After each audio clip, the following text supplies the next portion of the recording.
Welcome to our channel. In this video, we'll guide you step by step on how to activate your VOXI free SIM. Follow the instructions carefully to get started with your new VOXI SIM card. Let's get right into it.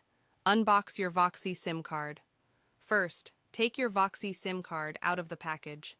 Ensure that you have your SIM card ready to go and a device that is compatible with VOXI. Insert the SIM card into your phone. Gently, insert the VOXI SIM card into your phone's SIM card slot. Make sure it's securely placed. Power on your device. After inserting the SIM, turn on your phone. Your device should automatically detect the new SIM card. Visit the VOXI activation page.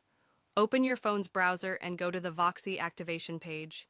You can find the link either on the card or the VOXI website. Enter your details.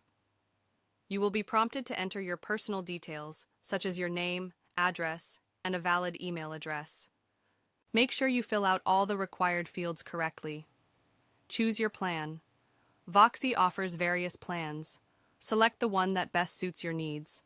If you've received a free SIM, you may be eligible for a special promotion or a free plan. Confirm your activation. Once you've completed the necessary steps, you will need to confirm your details and your plan. Click the Activate button to proceed. Wait for confirmation. After you confirm, you'll receive a confirmation message or email from VOXI. Your SIM card should now be active and ready to use. Start using your VOXI SIM. Congratulations, you can now start using your VOXI SIM card. Enjoy browsing, texting, and calling with your new plan. Don't forget to subscribe to our channel and give this video a thumbs up if it helped.